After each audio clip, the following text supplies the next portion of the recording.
So, hello everyone, I am Shivang Rastogi. This year, I have got All India rank 307 in UPSC 2022. So, this is a brief interaction about हम लोगों का. Everyone is comfortable in English or I should be bilingual? Bilingual है? ठीक है. तो आराम से बात करते हैं. I will be सही है, it's fine. So, I will be sharing my journey with you people. What sort of challenges जो मैंने face करे और कैसा कैसा जर्नी का एक्सपीरियंस रहा. I will also be sharing my sources and strategy with you people. Fine. So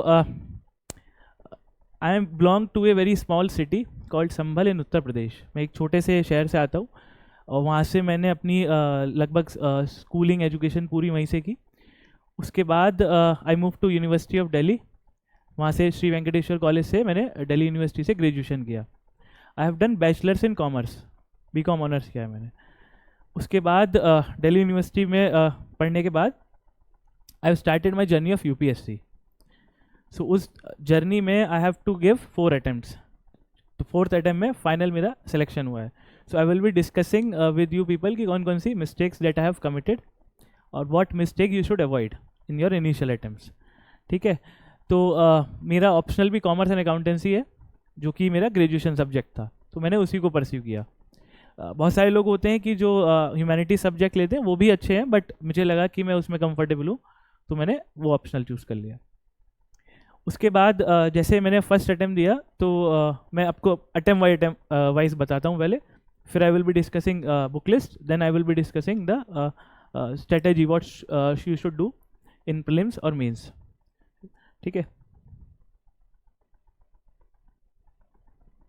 okay okay. So in the first attempt, I was not able to clear even the prelims stage. The mistake that I have committed is not कि मैंने पढ़ाई नहीं करी थी या फिर मैं बहुत कैजुअल एटीट्यूड था. ऐसा कुछ नहीं था. अच्छे से पढ़ाई भी की थी, but the problem is of strategic nature. Strategic nature में ये होता है कि आप कुछ एग्ज़ाम में ऐसी स्ट्रेटेजी लगा देते हो जिससे आपका बैकफायर कर जाती है. सो 2 मार्क्स से मेरी प्रीलिम्स की उस साल की कट ऑफ रह गई इन जनरल कैटेगरी. ठीक है. तो गलती क्या हुई, मैंने क्वेश्चन ओवर अटेम्प्ट कर दिए. I have attempted more than 90+ questions. Although paper was difficult, तो थोड़ा सा 5 क्वेश्चन अगर कम करता अटेम्प्ट तो चीज़ें सॉर्टेड हो जाती. और जो क्वेश्चन अटेम्प्ट नहीं करने के थे वो भी कर लिए. मतलब जो क्वेश्चन मुझे नहीं पता थे बट मुझे लगा कि गैस वर्क से, इंटेलिजेंट गैस से वो ठीक हो जाएंगे, वो भी अटेम्प्ट कर लिया और उससे बैकफायर हो गया. देन थोड़ा सा लगता है कि यार मतलब गलती हो गई, कैसे हुआ. फिर I have to work upon my strategies और उसके बाद I have to rectify it. तो उसको सॉर्ट आउट करने की कोशिश करी. बोलना आसान होता है पर करना बहुत मुश्किल होता है, क्योंकि आपको लगता है कि आपने सब कुछ तो पहले अटैम्प्ट में कोशिश करके देख ली बट उसका रिजल्ट आपके हिसाब से नहीं आया. Then what happens, in the next attempt मैंने प्रीलिम्स में बहुत ज़्यादा फोकस किया कि कुछ भी हो जाए प्रीलिम्स तो हर हाल में निकलना ही चाहिए. सो उसमें मैंने क्या किया कि मैंने बहुत सारे मॉक टेस्ट लगाए, प्रीवियस ईयर क्वेश्चंस को बहुत अच्छे तरीके से एनालिसिस किया. प्रीवियस ईयर क्वेश्चन का एनालिसिस कैसे होता है कि आपने 10 साल के प्रीवियस ईयर क्वेश्चन लिए, उसके बाद उसके देखिए कौन कौन सी थीम्स पे क्वेश्चन आ रहे हैं, उन थीम्स को देखा. उसके बाद उनको गूगल रिसर्च भी किया. ऐसा नहीं है कि अगर आपके पास बायोटेक्नोलॉजी का क्वेश्चन आ रहा है या फिर एनवायरमेंट में कोई स्पीसीज का क्वेश्चन है तो केवल उसको ऐसे ही छोड़ दिया. उसके बाद उसको पढ़ो, उसके बाद उसको गूगल करा, उसके बाद उसके नोट्स बनाए. तो बहुत ज़्यादा क्रिस्प नोट्स मैंने बनाए उसके बाद. तो उन क्रिस्प नोट से क्या हुआ, मैं बहुत अच्छे तरीके से रिवाइज कर पाया अपनी चीज़ें. तो नेक्स्ट अटैम्प्ट में मेरे प्रीलिम्स में 15-20 नंबर ज़्यादा आए कट ऑफ से. तो आई वाज वेरी कॉन्फिडेंट कि प्रीलिम्स तो हो ही जाएगा. अब ये चीज़ एक बात और बता देता हूँ. मेंस की प्रिपरेशन में आपको हमेशा अपडेट करना पड़ता है अपने आप को, पर प्रीलिम्स की प्रिपरेशन एक ही बार होती है. मतलब एक बार अगर आपको वो क्रैक मिल गया ना प्रीलिम्स निकालने का, तो आपका फिर प्रीलिम्स अगर आप बहुत ब्लेंडर नहीं करोगे तो प्रीलिम्स हर बार निकलेगा आपका. ये इस तरीके का पैटर्न यूपीएससी का है. मतलब जैसे 2022 का पेपर आया और 23 का भी वाला पेपर, वो थोड़ा अलग अनकन्वेंशनल पेपर था, वो डिफिकल्ट था. पर बहरहाल वैसे पेपर भी सॉर्ट हो जाते हैं क्योंकि उसमें कट ऑफ बहुत कम रहती है. सो उस तरीके से स्ट्रेटजी थी. डिटेल्स में बताऊँगा क्या क्या चीज़ें करी, पहले थोड़ी सी जर्नी कवर कर लेते हैं. उसके बाद व्हाट आई हैव डन, अब प्रीलिम्स में ओवर फोकस कर दिया, ये मिस्टेक है. आपको मेंस और प्रीलिम्स में बैलेंस रखना होता है. So what mistake I have done कि मेरा कॉमर्स ऑप्शनल है और मैंने बीकॉम में ही वही पढ़ रखा था, तो मुझे लगा कि मेरे को न्यूमेरिकल्स की प्रैक्टिस की बहुत ज़्यादा ज़रूरत है नहीं, मैं कर लूँगा, और वो बैकफायर कर दिया। मैंने ऑप्शनल पे कम फोकस किया, जीएस पे ज़्यादा फोकस किया, तो उस वजह से ऑप्शनल में मेरे बिलो एवरेज मार्क्स आए। और वो ऑप्शनल में बिलो एवरेज मार्क्स आए तो मेंस में मेरा 20 नंबर से कट ऑफ मिस हो गया। मतलब ऐसा नहीं था कि जीएस में भी कम आए और एसए में भी कम आए, बट ऑप्शनल में कम आए। बट अब अगले लोग क्या बोलते हैं कि ऑप्शनल चेंज कर लो या फिर कोई और चीज़ कर लो, बट आई वॉज कॉन्फिडेंट, मुझे इतना तो यकीन था कि गलती पेपर की नहीं है या पेपर टफ नहीं था, गलती मेरी साइड से हो रही है। तो जो भी आपका प्रिपरेशन के दौरान जब भी आप पढ़ो तो ये नहीं सोचना है कि यूपीएससी ने पेपर ये सेट कर दिया या पेपर टफ आ गया। टफ है तो सबके लिए टफ है, वो टफ है तो उसकी कट ऑफ भी कम हो जाएगी। ये बात एक्नॉलेज करके करना है। हमें यूपीएससी का पैटर्न नहीं बदलना है, हमें जो पैटर्न मिला है, जो क्वेश्चन मिले 100 क्वेश्चन, उसको अच्छे से अटेम्प्ट करना है, यही टारगेट है। क्रांतिकारी बनने नहीं आए हैं हम सिस्टम में, है ना। आप सब लोग यहाँ पे बैठ के पढ़ने आए हैं, so your purpose is not to reform everything and change everything, your purpose is to enter into the system। उसके बाद सिस्टम में जो प्रॉब्लम्स हैं उसको एक एक करके सॉर्ट आउट करने की कोशिश करेंगे। ये एक एटीट्यूड होना चाहिए ब्यूरोक्रेट्स का। तो आप लोग सिविल सर्वेंट सर्विसेज की तैयारी कर रहे हैं तो आपका भी ये एटीट्यूड होना चाहिए, ठीक है। रिवॉल्यूशनरी वाला एटीट्यूड नहीं होना चाहिए, ट्रांसफॉर्मेशनल एटीट्यूड होना चाहिए। फाइन, तो मीन्स का फिर सेटबैक लगा। अब सोचा जाए कि अब क्या फिर से रेक्टिफाई करा जाए चीज़ें। थर्ड अटेम्प्ट में भी कोशिश करी, और थर्ड अटेम्प्ट में जैसे मैंने बताया कि फिर प्रीलिम्स के लिए 3-4 महीने की तैयारी की ज़रूरत पड़ती है और प्रीलिम्स आपका सॉर्टेड हो जाता है। I will come to see set after some time. तो प्रीलिम्स फिर से निकला, बट प्रीलिम्स में ऐसा नहीं होना चाहिए कि आप लाइटली और ओवर कॉन्फिडेंट होके जा रहे हो। जैसा भी है आपकी तैयारी है, आपका एक बेंचमार्क से ऊपर की तैयारी है, बट आपको पढ़ना फिर से पड़ता है, चीज़ें रिवाइज करनी पड़ती है, ठीक है। ऐसा हो सकता है कि अभी आप लोग बिल्कुल करंट पढ़ रहे हो और मैंने लक्ष्मीकांत काफ़ी टाइम से नहीं पढ़ी है, तो आपको 2-4 फैक्ट मेरे से ज़्यादा पता हो, बट ये मैं गारंटी दे रहा हूँ अगर आप आज भी प्रीलिम सॉल्व कराओगे तो आपसे ज़्यादा मार्क्स लेके आऊँगा मैं। इसका रीज़न क्या है? आई नो सर्टेन टैक्टिक्स कि जिससे पेपर सॉल्व होता है। वो एलिमिनेशन टैक्टिक्स हो सकती हैं, वो कितना अटेम्प्ट करना है वो टैक्टिक्स हो सकती है, प्रेशर कैसे हैंडल करना है वो टैक्टिक्स हो सकती है। सो ये एग्ज़ाम पहले अटैम्प्ट और दूसरे अटैम्प्ट में मुझे ये समझ में आ गया, this exam is not about knowledge, it's about the personality and perseverance. अगर आप टिके रहोगे तो आप एग्ज़ाम निकाल लोगे। वो कैसे निकलेगा? आपको प्रेशर हैंडल करना आना चाहिए, स्ट्रेस मैनेज करना आना चाहिए। अभी आप लोग ये सोच रहे होगे कि क्लासेस भी चल रही हैं, सुबह भी जल्दी उठते हैं, रात में भी लेट पढ़ते हैं, ऑप्शनल भी है, जीएस भी है, करंट अफेयर्स भी है, न्यूज़पेपर भी है। इन सारी चीज़ों को मैनेज करना पड़ेगा आपको। सारी चीज़ नहीं हो सकती हैं और सारी चीज़ अवॉइड भी नहीं करनी है। कुछ कुछ चीज़ें करो जितना कंफर्टेबल हो, क्योंकि खुद सोचो आज से 2-4-5 साल बाद आप सेलेक्ट हो जाते हो, तो you are in the command of a particular district, law and order situation है, सपोज करो एसपी बन जाते हो, है ना। यहाँ पे मतलब हरियाणा में थोड़ा भौकाल वकाल ज़्यादा रहता है ना एसपी वगैरह का, तो आप एसपी बन जाते हैं तो आपको बहुत सारी चीज़ें डील करना पड़ेगा। ड्रग ट्रैफिकिंग भी इशू है यहाँ पे, बॉर्डर स्टेट है आपका दिल्ली से, तो शराब की तस्करी भी होती है ना, यहाँ पे सस्ती मिलती है, राइट। आपका लॉ एंड ऑर्डर सिचुएशन भी हो जाती है, कभी कभी राइट्स हो जाते हैं, किसान आंदोलन चल रहा है, तो 5-6 चीज़ें एक टेबल पे रखी हैं तो मैनेज तो करनी पड़ेगी ना आपको, क्योंकि जनता आपसे वही चीज़ उम्मीद कर रही है। So you have to manage things one by one. So सबसे इम्पॉर्टेंट है आपकी लाइफ में as of now as a student कि you have to be very good in stress management, and number 2 is time management. समझ रहे हो? Time management का मतलब ये है कि जिस टाइम, मतलब you have a particular time कि मेरे को 10-12 घंटे पढ़ना है या 8 से 10 घंटे पढ़ना है। घंटों से कुछ नहीं होता, जब जिद होती है तो आप पढ़ लोगे थोड़ा ज़्यादा, है ना। सिंपल सी बात है यार, तुम्हारे बगल वाला अगर पढ़ रहा है तो चांसेस ज़्यादा हैं कि वो क्रैक करेगा एग्ज़ाम, है ना। अगर आईक्यू ठीक ठाक सेम मान लें, आईक्यू लगभग सबका सेम होता है, और जिसका थोड़ा सा कम लगता है ना, अगर वो 1 साल पढ़ता है तो उसका भी उस लेवल पे आ जाता है। तो आईक्यू बहुत डिटरमाइन नहीं करता है कि आप अच्छे कॉलेज से आते हो, आप वो IITian हो, आप DU से ग्रेजुएट हो, या फिर आप कहाँ रहते हो। वो सारी चीज़ें पेरिफेरल है। बात ये करता है कि आप अगर मेहनत करते हो तो एक टाइम बाद आप सब लेवल एक बेंचमार्क पे आ जाते हो, ठीक है। तो दूसरा अटेम्प्ट की कहानी ये रही। फिर आया तीसरा अटेम्प्ट।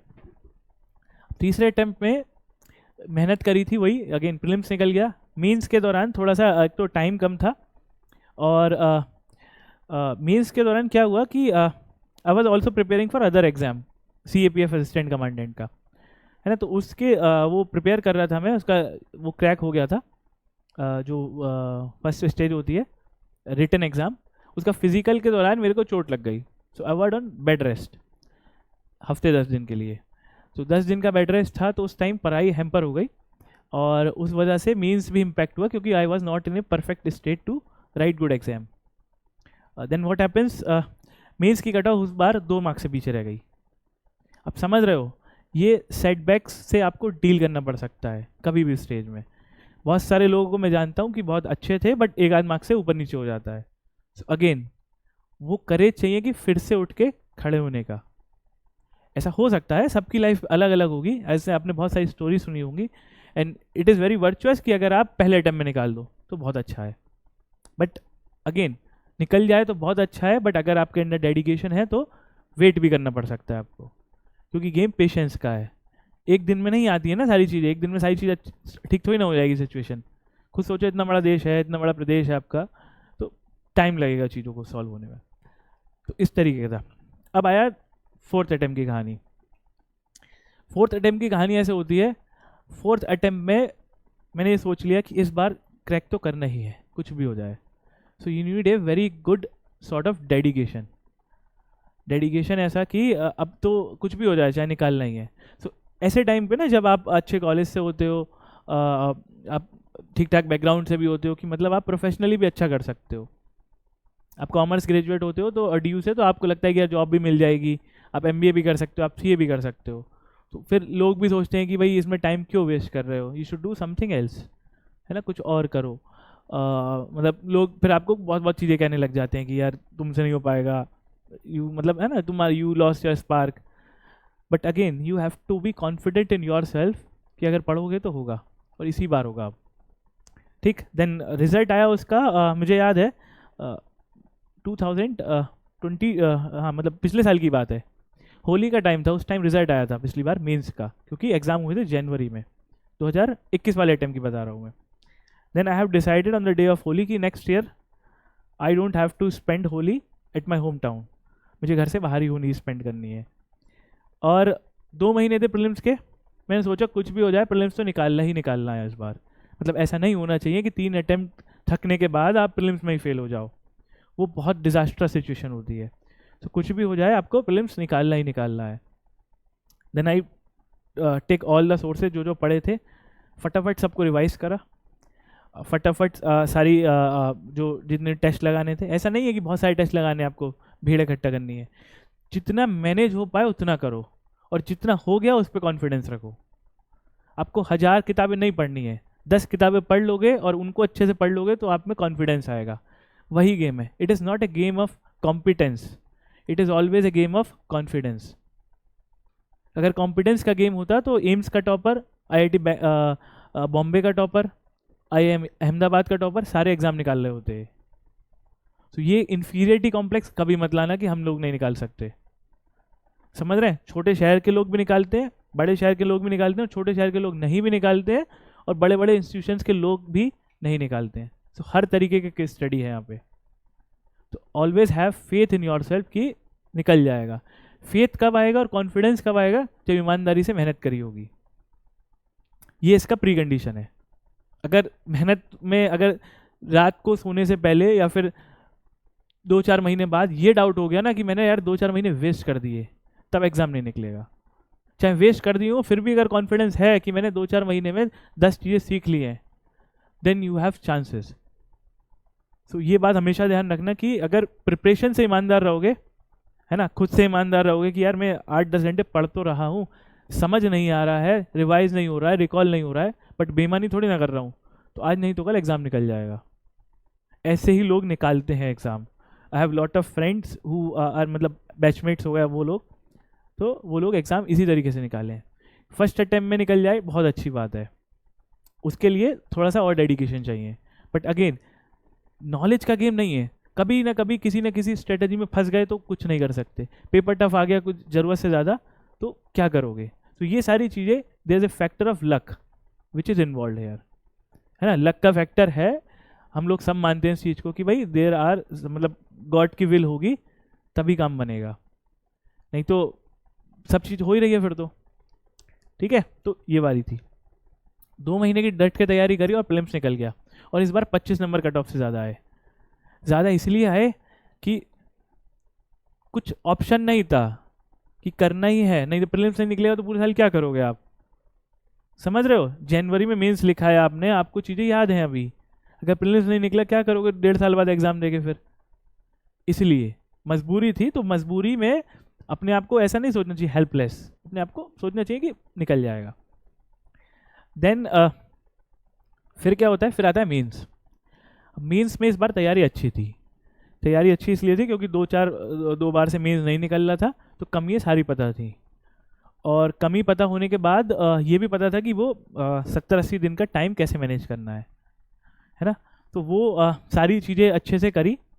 बट उस दौरान I will tell you one thing जो कि किसी के साथ भी हो सकता है, but you have to be strong and resilient, कि हो सकता है कुछ अनसर्टेनिटी है, because we are a part of social system. मैं दिल्ली में रह के प्रिपेयर कर रहा था और मतलब अच्छे से तैयारी चल रही थी मेरी, और उसके बाद मतलब मेरे पापा की तबीयत ख़राब हो जाती है ना, हफ्ते भर से उनकी तबीयत ख़राब थी, ही वॉज मतलब डायग्नोज विद हार्ट इश्यूज़। तो घर वालों ने किसी कुछ नहीं बताया। अब सोच रहे हैं आप, जब आप पढ़ते हैं तो आप वैसे ही वनरेबल हैं, है ना, आपका किसी से बात करने का वैसे ही मन नहीं करता है, क्योंकि आपको पता है कि अगला टेस्ट ये देना है, फिर चीज़ वो करनी है, फिर कुछ और करना है।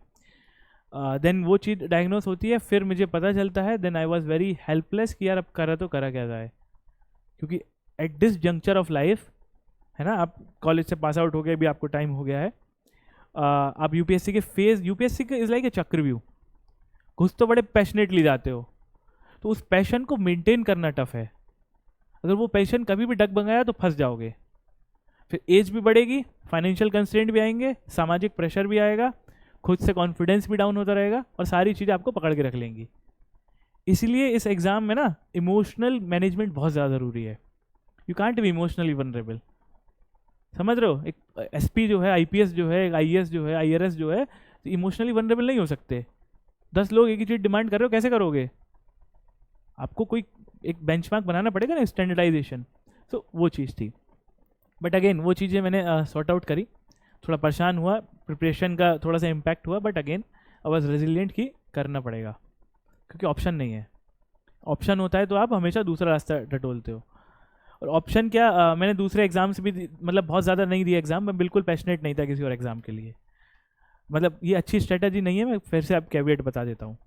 यूपीएससी एक और एग्ज़ाम कराता है, सीएपीएफ असिस्टेंट कमांडेंट का, है ना, और यूपीपीसीएस भी होता है लगभग सेम पैटर्न पे। तो मैं नहीं देता था वो एग्ज़ाम, क्योंकि मुझे अच्छा नहीं लगता था कोई और एग्ज़ाम देना, मतलब मेरा सिंपल सा था कि मेरे को सरकारी नौकरी नहीं चाहिए, बनना है तो ऑफिसर बनना है यूपीएससी के थ्रू, सिंपल सा यही लॉजिक था। तो मतलब ये है ना कि मेरे को पता था कि कुछ ना कुछ तो मैं अच्छा कर लूँगा जीवन में। वो कॉन्फिडेंस बाद में आता है जब आप ज़मीन पे घिसते हो अपने आप को, है ना, ऐसे हवा में नहीं आता वो कॉन्फिडेंस। शुरू में पूछते जब मैं ड्यू से पास आउट था कि क्या करना है, तो बस ठीक है देखेंगे क्या करेंगे, बट वो कॉन्फिडेंस आ जाता है आप में। और ठीक है, तो वो सारी चीज़ हुई। उसके बाद अगेन मीन्स की तैयारी करी बढ़िया से। शुरू के 5 पेपर अच्छे हुए थे, एसए, जीएस 1 2 3 4 बढ़िया हुए थे। अब वो 5 दिन का टाइम मिलता है, और दिल्ली में हो रही थी उस टाइम बारिश, है ना। अब आते हैं कहानी में ट्विस्ट। तो बारिश जब हो रही थी तो मुझे हो गया डेंगू। चल रहा है आपका पेपर, आपने देखे यूपीएससी के मेंस के पेपर कैसे होते हैं, कैसे होते हैं बताओ पैटर्न कोई। हाँ, जब सैटरडे और संडे को पेपर होता है तो एक पेपर सुबह 9 से 12, फिर 2 से 5, ठीक है, संडे को भी 9 से 12, फिर 2 से 5, मतलब आप 30 घंटे में 12 घंटे पेपर लिख रहे होते हो, ऐसा समझो आप, ठीक है ना। 9 से लिख रहे हो, फिर अगले 30-35 घंटे 32 घंटे में आप 12 घंटे पेपर लिख रहे होते हो। सो आ जाती है, इसमें डरने की कोई बात नहीं है, जब लिखोगे तो कर लोगे, ऐसा कोई नहीं है। अगेन 102 बुखार, अब 102 बुखार में आ गया तो दवाई खा के सो जाओगे तो पढ़ोगे कब, रिवाइज कैसे करोगे, अब इतने साल की मेहनत लगी हुई है ना। सो वही है, इमोशनल नहीं होना है, कहना आसान है, करना बहुत भारी है। मैंने अपने दोस्तों से ही बोल दिया भाई सिंपैथी नहीं चाहिए, सॉल्यूशन चाहिए अब, सॉल्यूशन। बट अगेन क्या सॉल्यूशन होगा भाई, तुम बताओ मेरे को कोई सॉल्यूशन हो तो, है ना। तो but you have to be resilient कि ठीक है, रो लेंगे, गिर लेंगे, पढ़ लेंगे, पर पढ़ना पड़ेगा, क्योंकि बहुत एफर्ट्स लगे हैं इसमें। मतलब हर किसी को मौका नहीं मिलता है ना यूपीएससी मेंस लिखने का।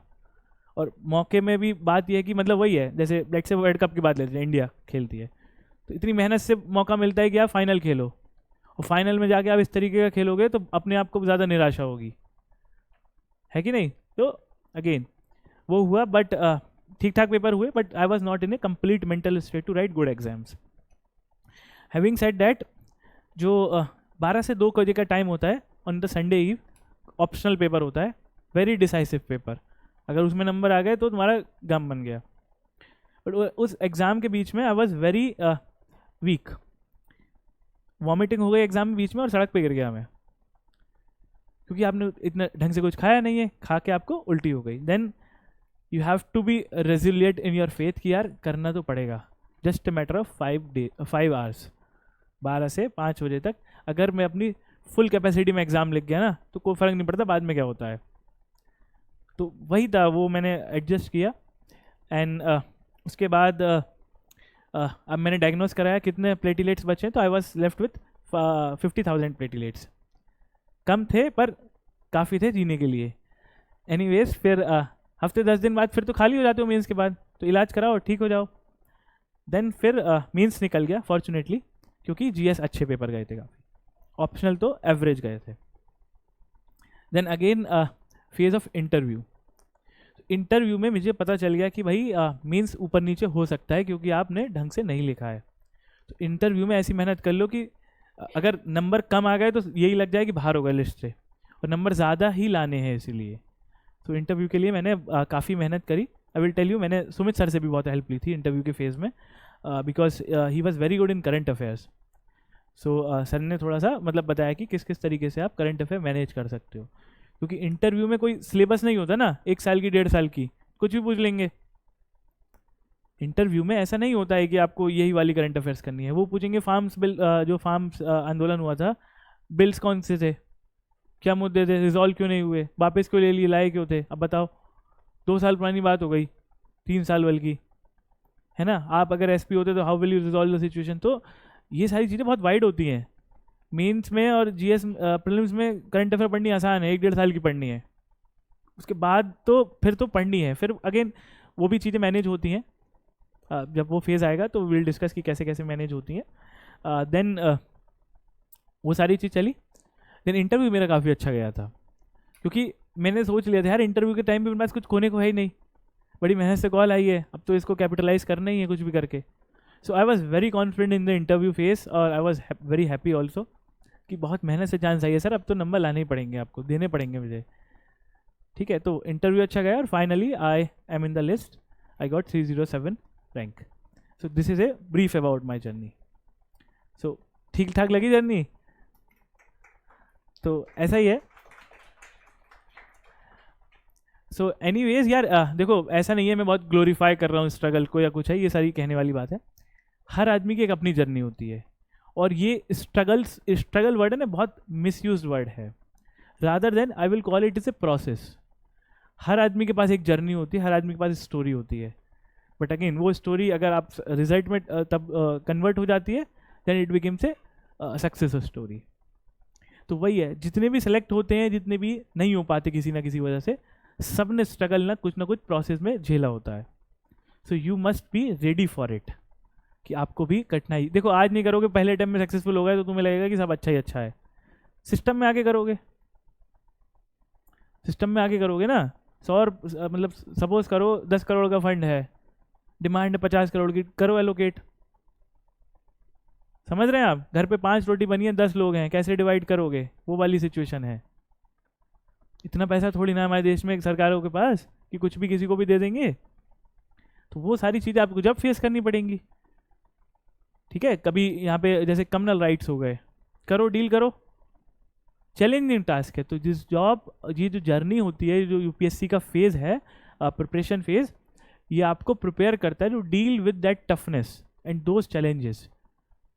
ठीक है, तो वो जो बोलते हैं ना, सफ़र खूबसूरत है मंजिल से भी, so that is fit for UPSC journey, क्योंकि यहाँ पे आपको रोज़ रोज़ वही वही चीज़, बोरिंग चीज़ें आपको रोज़ रोज़ पढ़नी पड़ेंगी, क्योंकि आपका काम ही ऐसा होगा। ऐसा नहीं है, मतलब वो ग्लैमर नहीं है काम में, it is just another job, but that job is widely admired by public, क्योंकि आप पब्लिक में बहुत ज़्यादा इम्पैक्ट क्रिएट कर सकते हो। ये वाली बात आपको ध्यान रखनी है ना, कि मतलब just because of your one sine जो आप ऐसे कैजुअली अपने कॉपी के पीछे भी करते होगे, उससे कितने लोगों की ज़िंदगी बदल सकती है। This job is about that is why lot of people prepare for it, है ना। तो वही है कि you are no one as of now, है ना, एज ए स्टूडेंट या फिर as a person in the society आप कुछ नहीं होते हो, but suddenly you became someone, क्योंकि you are one of those officers, let's say after 20 years और 25 years you are running the country. समझ रहे हो, आज आप स्टेट के एक छोटे से छात्र हो, कल को आप स्टेट चलाओगे, कुछ डिस्ट्रिक्ट चलाओगे, समझ रहे हो। तो आप समझिए आपके पास कितनी पावर्स आने वाली हैं, या फिर कितनी आपके पास अथॉरिटी होगी। तो that is why UPSC test all these things in the aspirants. So this is about it. Now I would like to tell you कि मेरे सोर्सेज क्या थे। देखो यार, सोर्सेज लगभग सबके सेम होते हैं, बेसिक एनसीईआरटी, उसके बाद कुछ स्टैंडर्ड्स बुक्स जो आपको सबको पता है, वही Laxmikanth, spectrum, GC Leong, Shankar वाली वो जो बुक आती है एनवायरमेंट वाली, है ना, ये सारी चीज़ें। कोई ऐसा नहीं है कि टॉपर्स लोग या फिर जो सक्सेसफुल हैं अलग तरीके से पढ़ते हैं, बट वो चीज़ को अच्छे से करते हैं, रिवाइज ज़्यादा बार करते हैं। आप लोग सोचते हो एक बार पढ़ लिया चीज़ समझ में नहीं आ रही, छोड़ दो, अब कैसे होगा, तो कैसे होगा, क्या करना पड़ेगा। हिस्ट्री नहीं समझ में आ रही, आर्ट एंड कल्चर नहीं समझ में आ रही, बोरिंग है, तो बोरिंग है तो मत पढ़ो।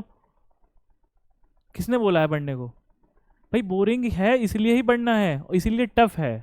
अगर इंटरेस्टिंग होता तो सभी कर रहे होते फिर, है ना। किसी से इंस्टाग्राम रील स्क्रॉल कराने में थोड़ी ना पूछता है कोई आपसे कैसे कर रही जाएगी, या फिर ये अच्छी है वो अच्छी है, सबको सब कुछ पता है, समझ रहे हैं आप। तो बोरिंग है, वहीं पे आपका डिसिप्लिन चेक होता है। जैसे लोग जिम करते हैं या फिर क्रिकेट खेलते हैं या फिर कुछ भी स्पोर्ट एक्टिविटीज़ में होते हैं, तो डिसिप्लिन लाना टफ है, इसीलिए तो जिम करना टफ है, वरना तो सबकी बॉडी बन रही होती। समझ रहे हैं आप बात। ऐसी कुकिंग है, गर्मी में कुकिंग करना टफ है, इसलिए तो कुक को एडमायर करा जाता है, अच्छा खाना है, नहीं तो कौन एडमायर करता है किसी को, समझ रहे हैं। तो ये आपको, you should be mentally prepare for it. Book list लगभग सेम है, और बट मैं ये करता था कि बुक लिस्ट, देखो स्टैंडर्ड सोर्स आपके सबके सेम है, पर फ़र्क कहाँ पड़ता है, फ़र्क पड़ता है रिटेन कितना कर पाते हो और कितने तरीके से आप सोच पाते हो चीज़ को। आप सोचोगे कैसे, मतलब कितने कितने तरीके से सोच सकते हो आप। मल्टी डायमेंशनल एस्पेक्ट में चीज़ों को सोचना पड़ेगा आपको। जैसे आपने कोई भी चीज़ पढ़ी तो उसको सोचो इसका इम्प्लीकेशंस क्या क्या हो सकता है, for society, for economy, for political system, for environment, for technological, philosophical angle सोचो, रिलीजियस एंगल सोचो, स्पिरिचुअल एंगल सोचो, है ना। 50 मतलब 3-4 मतलब 10-20 तरीके से आप एक चीज़ को अगर सोच पा रहे हो तो आपका विज़न वाइड होता रहेगा, है ना। जैसे मैं पूछूं आपको पॉवर्टी क्या है, मतलब व्हाट इज़ पॉवर्टी, बोले पॉवर्टी गरीबी है, मतलब because of the economic constraint people are poor. अब कोई बोलेगा ये सोसाइटल कंस्ट्रेंट है, इनइक्वालिटी की वजह से पॉवर्टी फैल रही है, कुछ बोलेगा हिस्टोरिकल है, अंग्रेजों की वजह से है, कोई आदमी बोलेगा टेक्नोलॉजी है, कुछ लोग आईटी सेक्टर में काम करते हैं, बाकी लोग क्या करेंगे, स्लम्स में रहते हैं। So again everyone has different dimension to it, so you must acknowledge all this dimensions. रूढ़िवादी नहीं बनना है, ऑर्थोडॉक्स कि नहीं ये मतलब माई वे और हाईवे वाला सिस्टम, सबको साथ लेके चलना है, सब व्यू को अकोमोडेट करना है। That is why I told you in the initial phase also, क्रांतिकारी नहीं बनना है, ट्रांसफॉर्मेशनल बनना है। क्रांतिकारी क्या होता है, एक रास्ता पकड़ लिया, ये है, यही रास्ता ठीक है ना, कि मतलब सरकार अच्छे से नहीं चल रही, इसको हटा दो, फिर क्या होगा, आपको सॉल्यूशन ढूंढने, आपको सॉल्यूशन ओरिएंटेड बनना है। सरकार अच्छे से नहीं चल रही because of the inflation situation, then you have to control the inflation, that's it. जैसे आम आदमी सोचता है आपको वैसे नहीं सोचना है, बस यही बताना चाह रहा हूँ सिंपल शब्द में। आम आदमी क्या सोचता है, सरकार अच्छी नहीं चल रही, ये है, उसके मुद्दे क्या होते हैं। Look at the drawing room discussions of a general family, you have to avoid that, क्योंकि वो वही बात करेंगे, कम्युनलिज्म की बात करेंगे, है ना, ऐसे और भी मतलब ऐसे इंडिया पाकिस्तान की मैं बात करेंगे, न्यूज़ चैनल वही रिपब्लिक भारत ऐसे कुछ खोल के बैठ जाएंगे। But you have to be different, क्योंकि आप सॉल्यूशन ओरिएंटेड है, आपको देश चलाना है, आपको बातों में नहीं उड़ना, पंचायत नहीं लगानी है आपको। ठीक है, तो you have to be particular about that. Then I have taken lot of test. Lot of test मतलब जैसे मैंने पढ़ाई करी उसके बाद में बहुत ज़्यादा टेस्ट देता था. और टेस्ट से क्या होता था, उसके जो सॉल्यूशन होते थे उससे वैल्यू एड करता था मैं, कि 10 चीज़ें नहीं तो पता चलेंगी. अब जैसे मैं नॉन साइंस बैकग्राउंड के स्टूडेंट हूँ और साइंस एंड टेक मेरी ठीक ठाक है, क्योंकि करनी पड़ेगी. 20 क्वेश्चन आ रहे हैं साइंस एंड टेक और मैं यही सोचता रहूँगा कि मुझे तो आती नहीं, साइंस नहीं पढ़ी, कभी साइंस नहीं पढ़ी, तो फिर कैसे काम बनेगा, है ना. या फिर इंजीनियर लोग यही सोचते रहेंगे कि हिस्ट्री नहीं पढ़ी, 10th तक पढ़ी है, जब भी ऐसे पास हो गए रट रट के, फिर कैसे काम बनेगा. ये सारे बाउंडेशन छोड़ के आने हैं. You need to be practical, की एग्जाम निकालना है तो ये पढ़ना पड़ेगा. नहीं पढ़ पा रहे तो छोड़ दो, या तो एग्जाम वो आप करोगे नहीं क्योंकि आपकी इच्छा है एग्जाम देने की, तो उसको पढ़ो. पढ़ने के रास्ते ढूंढो, सॉल्यूशन ओरिएंटेड बनो. सुबह को आंख नहीं खुले तो लेट नाइट पढ़ो, रात भर देर से नहीं जगह जा रहा तो सुबह को जल्दी उठो, दोनों नहीं कर रहे तो दिन में पढ़ो. समझ रहे हो, डिस्ट्रैक्शंस हम लोग खुद बनाते हैं. You have to avoid that distractions. ठीक है. सो एक बात मैं ऐसी इंसिडेंट बताता हूँ, हवाबाजी नहीं कर रहा, फेक नहीं रहा मैं. जब मैंने अभी बताया था मीन्स में पापा की तबीयत खराब हो गई थी, I was in the hospital for the entire night. And मतलब वही है, मीन्स के लिए पढ़ना है यार, हवा ख़राब हुई पड़ी है, तो व्हाट विल यू डू. मैंने फ़ोन में अपनी चीज़ें डाउनलोड कर रखी थी. I use to use a phone a lot while making notes वगैरह. सो उसमें क्या करता था मैं, उसमें पूरी रात भर मैं ऐसी फ़ोन पे कुछ कुछ करता रहा, पढ़ता रहा. सो नर्स भी आके बोली आप ये क्या कर रहे हो. मैंने मैम शांत रहिए, आप मेरे को पढ़ने दीजिए, नींद नहीं आ रही है. Again you have to be different from what other people are doing.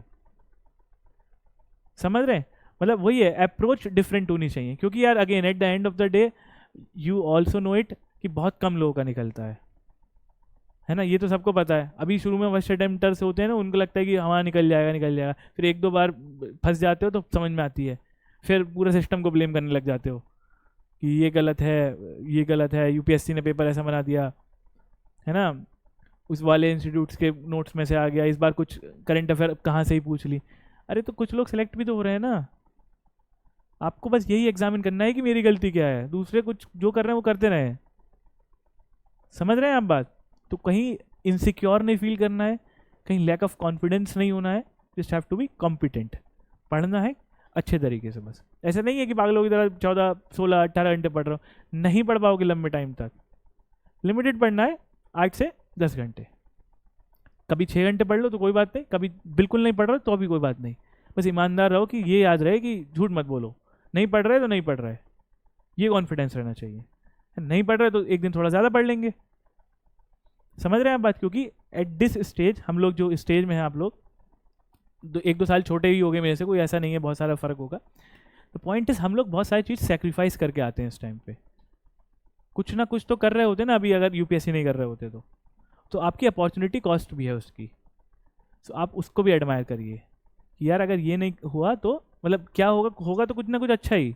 बस ये है कि ये करना है, इसलिए भी करना है. बस ये नहीं सोचना है ये नहीं होगा तो फिर क्या होगा, कैसे चलेगा काम. वो तो हो जाएगा, सबका कुछ ना कुछ होता है जो यूपीएससी की तैयारी करता है. इससे तो बेफिक्र रहो, क्योंकि 1 साल अगर आप पढ़ लिए तो आपको पता चल जाएगा चीज़ें होती कैसे हैं. समझ रहे हैं बात. So this is all. Now I would like to say few things about prelims. कि प्रीलिम्स में मैंने क्या चीज़ की थोड़ी सी अलग करी. Then I will talk about mains. Interview के लिए आई डोंट थिंक बहुत ज़्यादा इंपॉर्टेंस है. देखो प्रीलिम्स में एक तो बेसिक चीज़ें, स्टैंडर्ड बुक सबको पढ़नी है. देन टेस्ट लगाने हैं.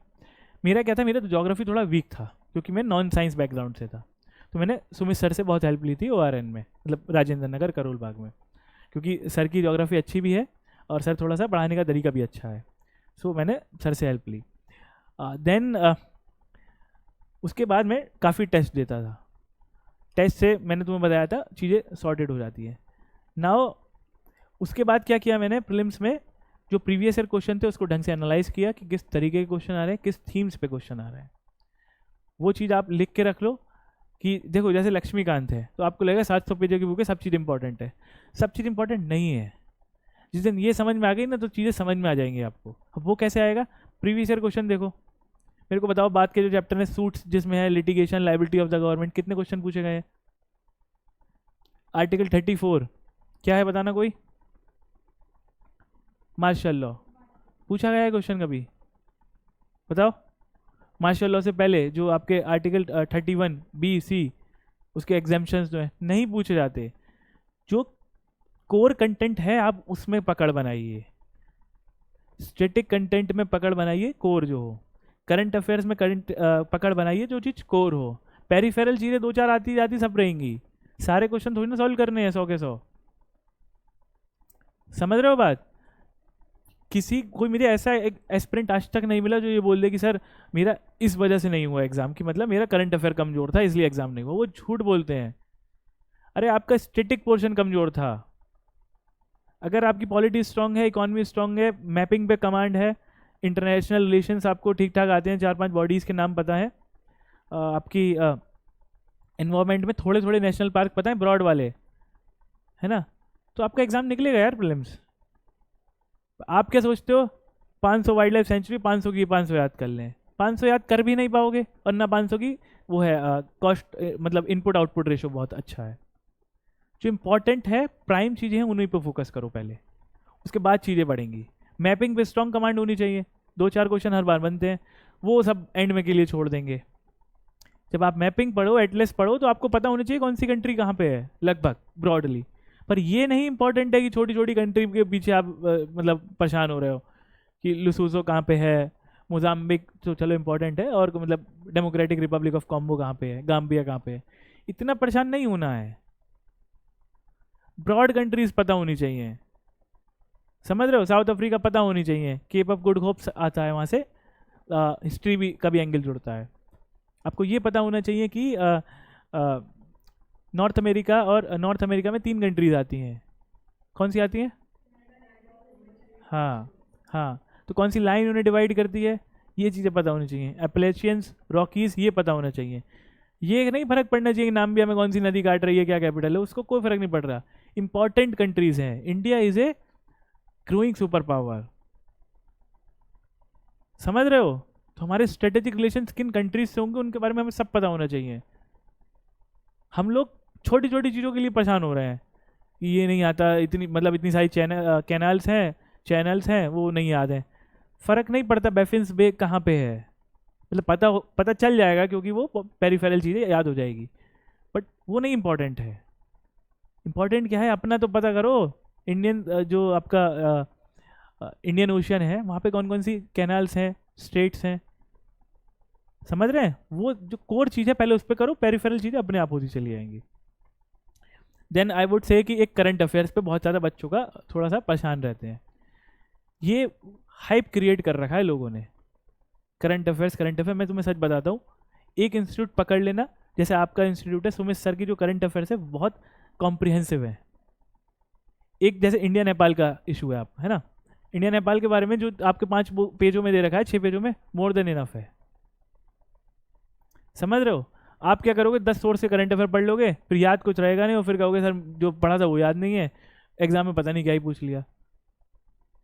80% पे अगर आपकी कमांड है ना करंट अफेयर्स पे, तो काम बन गया। 20 क्वेश्चन आ रहे हैं, 15 क्वेश्चन सॉल्व कर लो, हो गया आपका काम। 20 में से अगर 20 के लिए चाहोगे तो दिन के 5 घंटे लगा दोगे, और 20 में से 20 सब भी सॉल्व नहीं होंगे, और उसकी वजह से आपके स्टेटिक क्वेश्चन कमजोर हो जाएगा, और इस वजह से आपका एग्जाम नहीं होगा, फिर बोलोगे करंट अफेयर कमजोर थी। ये है सिंपल सी क्रोनोलॉजी, समझ रहे हैं आप? जो एक अपना इंस्टीट्यूट की मैगजीन पढ़ो, करंट अफेयर्स पढ़ ली, डन। बाकी टेस्ट सीरीज में जो आ रही है 2-4 करंट अफेयर ऐड ऑन करते रहो बस। सारी चीज़ नहीं पढ़नी है जितनी भी हैं। 10 न्यूज़पेपर पढ़ रहे हो, समझ में एक की भी नहीं आ रही, वो नहीं करना है। 50 सोर्स से एक न्यूज़पेपर पढ़ लो, एक मैगजीन पढ़ लो, डन। बाकी जितना आता है आता है, नहीं आता नहीं आता। खुद सोचो ना, कल को ऑफिसर बन गए, टाइम है तुम्हारे पास पूरे 10 न्यूज़पेपर पढ़ने के अपने एरिया के भी, इंटरनेशनल और नेशनल तो भूल जाओ। समझ रहे हैं आप? क्या बताया था पहली सिचुएशन? एसपी साहब हैं आप यहाँ पे हरियाणा में कहीं के, 5 सिचुएशन दी थी मैंने, है ना? ड्रग ट्रैफिकिंग, तस्करी हो रही है, लिकर, है ना, स्मगलिंग हो रही है, then you have communal situation, law and order. अब पढ़ो, कितने अखबार पढ़ोगे? तो you have to do important things first, this is the case, you have to ये चीज़ें करनी है बस। तो वो एटीट्यूड अभी से ग्रूम करो, ठीक है? तो ये प्रीलिम्स का था लगभग। सी सेट पे मैं बता देता हूँ, देखो जो इंजीनियर स्टूडेंट हैं पहले उनके लिए बता देता हूँ। कॉम्प्लिसेंट नहीं होना है ना, ओवर कॉन्फिडेंस में नहीं रहना है कि अपना तो निकल ही जाएगा, ठीक है। थोड़ा सा पढ़ लेना, और अगर अपने आप को वाटर टेस्ट करना है तो प्रीवियस ईयर क्वेश्चन लगा के देख लो, अगर 100 नंबर से ऊपर आ रहे हैं तो मत पढ़ो चाहो तो, और 100 नंबर से कम आ रहे हैं तो कभी भी फंस सकते हो आप, ठीक है। तो उन लोगों के लिए है, एक बार प्रैक्टिस कर लो प्रीवियस ईयर क्वेश्चन से। और जो ह्यूमैनिटीज़ बैकग्राउंड के हैं, जिन्हें मैथ से डर लगता है, रीजनिंग से डर लगता है, देखो सॉल्यूशन कुछ नहीं है, पढ़ना पड़ेगा बस।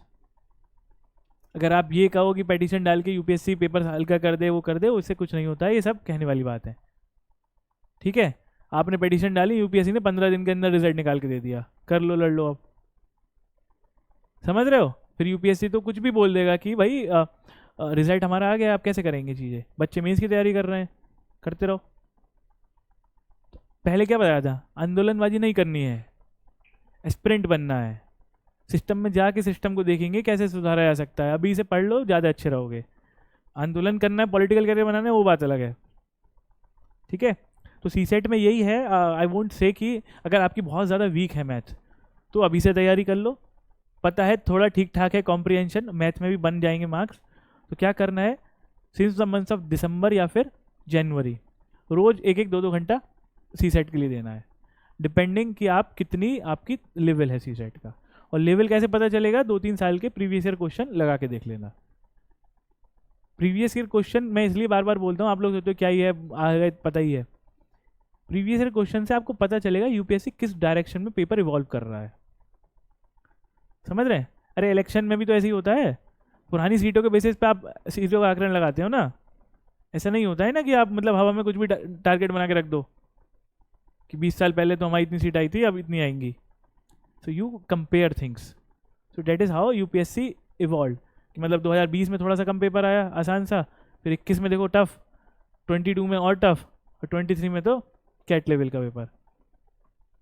अब क्या करेंगे, फंस गए तो सॉर्ट आउट, सॉल्यूशन ढूंढो। मतलब सॉल्यूशन सिंपल सा है, पढ़ना है, जिसको आसान लग रहा है वो ना पढ़े, फेल हो जाओ तो इट्स योर गारंटी, ठीक है। तो वही है कि रिस्क नहीं लेना है अननेसेसरली, कैलकुलेटेड रिस्क लेना है। पता है सीसे टफ आ सकता है, अगले साल क्या पता और टफ आ जाए, और क्या पता और आसान आ जाए। आसान आ जाए तो ठीक है, सो लेना है पेपर में 1 घंटा, ठीक है। टफ आ गया तो ऐसा ना हो कि सीसेट की वजह से जो 1 साल जीएस के लिए मेहनत करी वो खराब हो जाए। सो this is about prelims. Now आते हैं मेंस पे। मेंस में देखो, मेंस में सिंपल सा तरीका, आंसर राइटिंग प्रैक्टिस आपको जम के करनी पड़ेगी, इसका कोई ऑल्टरनेटिव नहीं है। और आंसर राइटिंग प्रैक्टिस में क्या प्रॉब्लम है कि शुरू में इनर्शिया होता है। इनर्शिया क्या होता है, हाँ वही होता है जो तुम बोल रहे हो, वही होता है। प्रैक्टिकल लाइफ में इनर्शिया ये होता है कि आप स्टेटस को मेंटेन करते हो, आप डरते हो कि मैं कितना ख़राब आंसर लिखूंगा, तो आप उसके डर से लिखते ही नहीं हो। मतलब ये है, start early as soon as possible. आप लेट से 1-2 महीने की अगर आपकी तैयारी हो गई, आपकी कितनी महीने की तैयारी हो गई लगभग अभी, 6-7 महीने की हो गई है सबकी, 6-7 महीने की नहीं, सबकी नहीं हुई है ना। हाँ तो चलो ठीक है, मतलब डिपेंडिंग ऑन योर लेवल। देखो कस्टमाइज ही चीज़ें होती है ना सारी, किसी की 3 दिन की हुई है, किसी की 30 दिन की हुई है, किसी की 3 महीने की हुई है, किसी की 180 दिन की हो गई है। डिस्पाइट डैट, अगर आपको लग रहा है कि आपको कोई चीज़ आ गई है, समझ में आ गई है, स्टार्ट राइटिंग टू इट। थोड़ा थोड़ा लिखना शुरू करो, मतलब 3 दिन वाले मत लिखो अभी, थोड़ा सा समझ लो, 1 महीना ले लो अभी, उसके बाद लिखना शुरू करो। खराब आंसर लिखोगे और क्या होगा, 2 रुपये का पेन वेस्ट हो जाएगा, 2 रुपये का पेपर वेस्ट हो जाएगा, इससे ज़्यादा कुछ नहीं होगा, और 10 मिनट का टाइम। बट वो जब तक इनर्शिया नहीं निकलेगा, अब आंसर लिखोगे ही नहीं। तो सब जितने भी आज के टाइम में सेलेक्टेड हैं, अच्छे आंसर्स लिख रहे हैं, सब ने एक से एक वाहियात आंसर लिखे हैं, पर वो एक्सेप्ट करते हैं कि हम खराब आंसर लिखेंगे, 2 महीने तक खराब लिखेंगे, फिर तीसरे महीने से इम्प्रूव करेंगे, और चौथे महीने में बहुत अच्छे आंसर लिखने शुरू करेंगे। सो आंसर लिखिए, चेक कराइए, फीडबैक लीजिए, उसके बाद उस पर वर्क कीजिए, तो you will improve. So this is how you have to evolve answer writing, ठीक है। और अगेन आंसर राइटिंग की प्रैक्टिस करनी है। करंट अफेयर्स का इसमें भी बहुत वो रहता है, ये मैगजीन पढ़ ली, वो मैगजीन पढ़ ली, इतना टाइम नहीं है। मेंस भी आप अगर आप देखोगे, मुश्किल से 10 या 15% करंट अफेयर्स का गेम है मेंस में, तो और कम है। मतलब 1-2 सब्जेक्ट को छोड़ लो तो करंट अफेयर ज़्यादा नहीं है, जैसे पॉलिटी और आपका इकॉनमी, थोड़ा बहुत आई आर तो खैर कम्प्लीटली करंट अफेयर्स बेस्ड है, थोड़ा बहुत ज्योग्राफी में। तो अगेन लिमिटेड सोर्स रखिए, और मतलब जैसे आपका सोर्स है श्री कृष्णा आई काफ़ी अच्छा सोर्स है, क्योंकि इसमें जो मतलब इसमें पता है क्या एक अच्छी चीज़, वैल्यू एडेड पॉइंट्स दे रखे हैं। वैल्यू एडेड पॉइंट्स ये होते हैं कि मतलब आपको एग्जाम्पल में फिट करने के लिए चीज़ें होंगी, तो आप एग्जाम्पल में फिट करोगे तो you will get additional marks, simple सी बात है। So from there you will get benefit of it. But जैसे एस्से है, एथिक्स है, बहुत ज़्यादा करंट अफेयर्स नहीं है, तो इसकी प्रैक्टिस आप शुरू से ही कर सकते हैं। अभी अभी मतलब थोड़ा टाइम ले लो, एक बार देख लो हाउ टू राइट एस्से, फिर स्टार्ट करो लिखना। ख़राब ऐसे लिखोगे और क्या होगा, वही मतलब 10th वाला ऐसे लिखोगे, 12th वाला ऐसे लिखोगे, फिर ग्रेजुएशन वाला लिखोगे, फिर अच्छा ऐसे लिखने लग जाओगे। Keep evolving your self. So this is with regard two means. और यहाँ टाइमली प्रैक्टिस करना है आंसर, क्योंकि सुनने में आसान लगते हैं 3 घंटे हैं, 20 मिनट 20 की क्वेश्चन तो लिखने हैं, पर लिखोगे तो पता चल जाएगा। समझ रहे हो? एक ही काम कर सकते हैं, बहुत सारे लोग यही बोलते हैं कि या तो सोच लो या तो लिख लो मेंस के पेपर में। मतलब योर थिंकिंग और your writing must be in congruence. अगर सोच के लिख रहे हो तो खत्म, और लिख के सोच रहे हो तो क्या ही लिखोगे फिर। समझ रहे हो? तो वो पेन नहीं रुकना चाहिए, पेन रुक गया तो नहीं लिख पाओगे 3600-3800 वर्ड 3 घंटे में। या लिख के देख लेना तुम, ठीक है? तुमने मतलब ट्राई भी किया होगा कुछ लोगों ने, तो you will be able to acknowledge that. और अगेन ये बात और है, रिलेटिव एग्जाम है तो क्वालिटी कंटेंट भी देना है। ये नहीं है कि 3 घंटे में कॉलेज की तरह पेपर बनना है। कॉलेज में तो हो जाता था, एक क्वेश्चन 7-8 पेजों में लिख लो, मार्क्स भी अच्छे मिल जाएंगे, साफ से हेडिंग बना दो, अंडरलाइन कर दो, हो गया। कंटेंट बेस्ड मार्क्स मिलेंगे यहाँ पे। कंटेंट में दम है, क्वेश्चन की डिमांड एड्रेस है, then only you will get marks. तो सबसे इंपॉर्टेंट क्या है आंसर राइटिंग में? क्वेश्चन को अंडरस्टैंड करना। ये नहीं आएंगे ना meaning, features, significance, drawbacks, then conclusion, ऐसे नहीं आता ना क्वेश्चन। क्वेश्चन समझो देन उसको एड्रेस करो, ठीक है? सो ये मेंस में है। देन कुछ वैल्यू एडेड में बता देता हूँ, जैसे डायग्राम्स होते हैं। सो जैसे ज्योग्राफी पेपर है, सो ज्योग्राफी में सुमित सर के नोट्स जो है या फिर जो पढ़ाते हैं उस तरीके से काफ़ी अच्छा है वो। तो उसमें जो डायग्राम दे रखे हैं, ज्योग्राफी हो, इंटरनेशनल रिलेशंस हो, आपका इंटरनल सिक्योरिटी हो, इसमें डायग्राम बनाइए, you will get additional marks. और ज्योग्राफी में तो बनाना ही है, मतलब इंडिया का आएगा या तो वर्ल्ड का क्वेश्चन आएगा, आप बना दो, क्योंकि लोकेशन बेस्ड जाते हैं क्वेश्चन। अभी 6-8 महीने की प्रैक्टिस हो जाए मतलब पढ़ाई हो जाए, तो मैपिंग की प्रैक्टिस कर लेना। मैप मतलब इंडिया का मैप कितने जल्दी बना सकते हो, छोटा सा, मतलब पूरे पेज पे नहीं बनाना होता है, थोड़ा सा इंडिया का या वर्ल्ड का। देन ज्योग्राफी में डायग्राम्स, उसका रोल होता है। जैसे प्लेट टेक्टोनिक्स पढ़ी है ना कुछ लोगों ने, तो उसका डायग्राम बनाओ साथ में, क्योंकि डायग्राम से एग्जामिनर को समझ में आ जाता है कि अगर इसको ये समझ में आ रहा है कि ऊपर नीचे प्लेट कैसे मूव कर रही है, तो इसको चीज़ें अंडरस्टैंडिंग है। ठीक है, सिंपल सा ये लॉजिक है। देन आपकी जैसे एथिक्स है, एथिक्स में case studies are important, examples are important. When you know ethics में क्या है कि अगर आप डेफिनेशन पढ़ रहे हो एथिक्स की, जैसे इंटीग्रिटी है, इंटीग्रिटी आपने डेफिनेशन लिख दी तो उससे काम नहीं बनेगा। आप कुछ एग्जाम्पल लिखो कि इंटीग्रिटी होती क्या है, समझते क्या हो, किस आदमी में देखी है आपने इंटीग्रिटी। डेफिनेशन तो कोई और भी बच्चा लिख के मतलब कोई भी बता देगा। सो सब्सटेंसिव नहीं लिखोगे then you won't be getting good marks. Simple सा है एथिक्स का। ठीक है, केस स्टडी में सारी मतलब केस स्टडी में काम आएगी ये सारी चीज़ें जो मैं आपसे पहले डिस्कस कर रहा था। 3-4 तरीके से सोचो इस प्रॉब्लम का सॉल्यूशन कैसे हो सकता है, देन उसको फाइंड आउट करो। ठीक है, सो केस स्टडी से हो गई। Then you have optional. एक बात मैं आपको बता देता हूँ कि you have to be very very particular with regarding to allocation of time in optional and in your GS. कुछ लोग क्या करते हैं, ऑप्शनली पढ़े जा रहे हैं, फिर जीएस में नंबर कम हो गए तो आप लिस्ट से बाहर हो गए। कुछ लोग क्या करते हैं, जीएस ही करे जा रहे हैं, ऑप्शनल कॉम्प्रोमाइज़ कर देते हैं, जैसे मैंने करा सेकंड अटेम्प्ट में, तो लिस्ट से बाहर हो गए। तो ये चीज़ें नहीं करनी, आपको बैलेंस रहना है हर चीज़ में। यूपीएससी की जर्नी बैलेंस की गेम है। अगर आप चीज़ों में बैलेंस, देखो सिंपल सा बात है यार, अगर सारे पेपर में एवरेज नंबर आ रहे हैं ना, तो तुम्हारा इंटरव्यू कॉल पक्का है। एक पेपर में गुड मार्क्स आ गए, बाकी सब में एवरेज है, so you are in the list. फिर ऐसे ऐसे बढ़ाते रहो। एक पेपर में वेरी गुड मार्क्स आ गए तो तुम्हारी रैंक ठीक आ जाएगी, 2 पेपर में वेरी गुड मार्क्स आ गए तो अच्छी आ जाएगी, अच्छी सर्विस मिल जाएगी। जैसे मेरा 3-4 पेपर में अच्छे मार्क्स आ गए तो आपके बढ़िया रैंक आ जाएगी।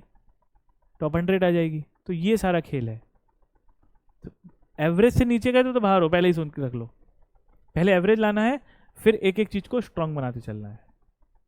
सो इस तरीके से मेंस की प्रिपरेशन है, ठीक है।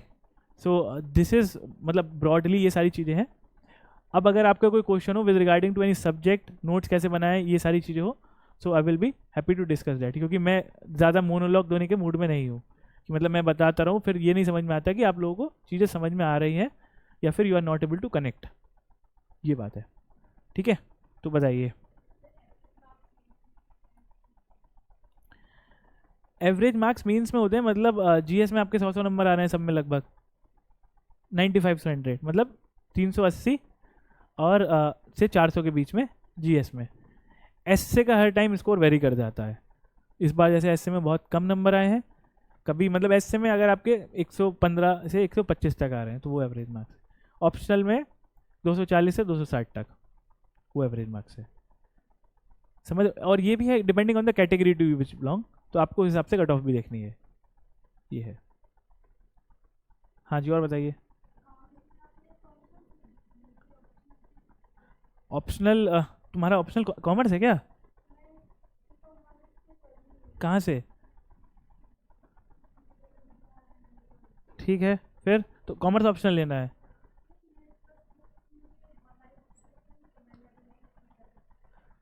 एक बार, हाँ हाँ, नहीं बिल्कुल बताता हूँ मैं। ये बात ध्यान रख लेना, कितनी भी बुक से पढ़ लो, अगर एग्ज़ाम से पहले वो सारी चीज़ रिवाइज नहीं हुई ना तो कोई फ़ायदा नहीं, कुछ रिकॉल नहीं होगा एग्ज़ाम में, ठीक है। तो जितनी भी बुक पढ़ो उसको रिवाइज करो या फिर उसके शॉर्ट नोट्स बना लो। Consolidation is more important.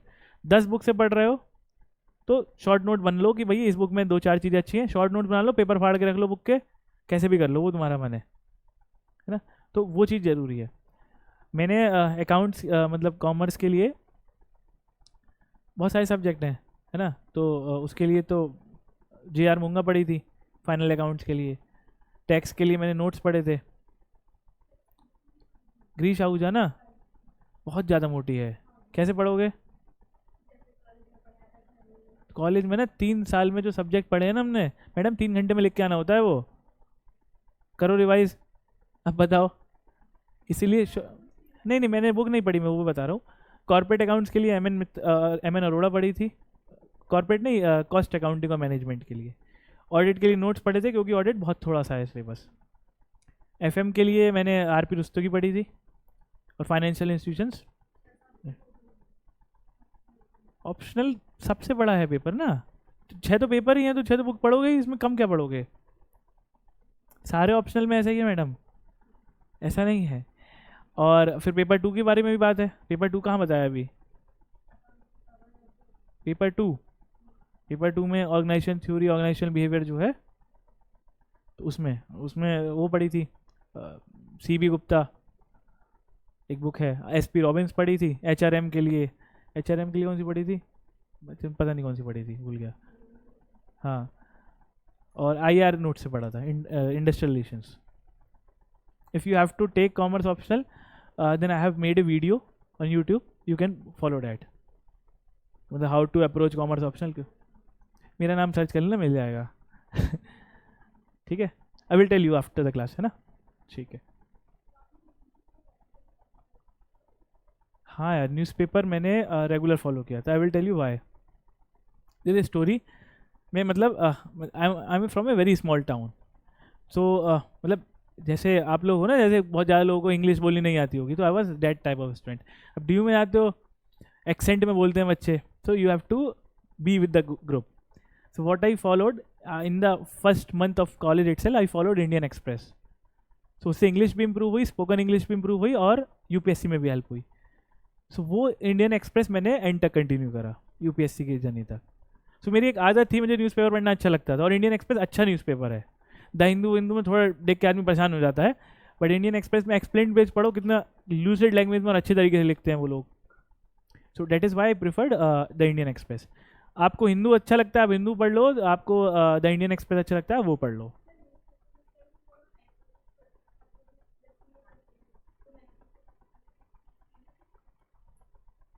और फिर वो जो फ्रंट पेज पे हेडिंग आ रही है, मोदी जी ये इनॉग्रेट कर रहे हैं, जनधन के इतने खाते खुल गए,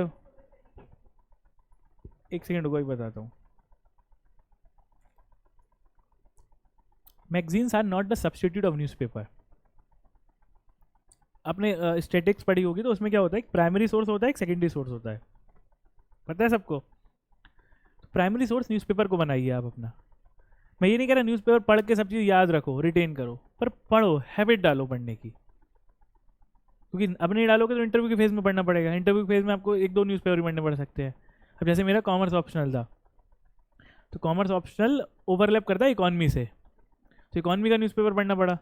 अब मैं मॉक देने जाता था तो बेइज्जती कर देते थे कि तुम्हें नहीं पता, you are a commerce graduate, you have optional. नहीं सर, पढ़ लेंगे, शांत रहिए आप। मतलब वो होना चाहिए कि अब यार बेइज्जती हो गई तो आप ऐसा नहीं होना चाहिए कि you will be taking on your heart कि भाई मॉक में बेइज्जती हो गई, हम नंबर कमाएंगे। ऐसे काम नहीं चलेगा।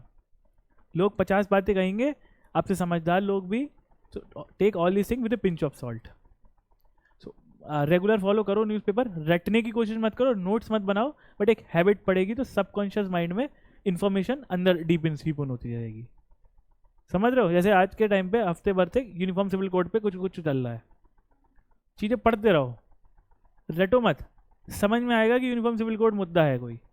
करंट अफेयर मैगजीन पढ़ोगे, एंड में याद कर लेना उसे, फिर तुम्हें सोचना नहीं पड़ेगा कि आर्टिकल 44 में यूनिफॉर्म सिविल कोड दे रखा है, डीपीएसपी में ये प्रॉज है, कौन से, फिर चीज़ें तुम पढ़ोगे वही समझ याद कर लोगे, वही लिख के आ जाओगे।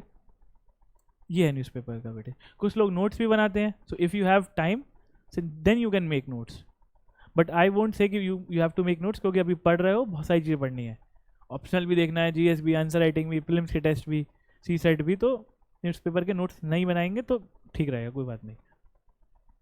हाँ जी, और बताइए। हाँ,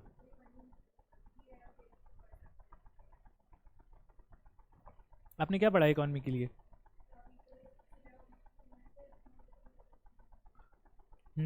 और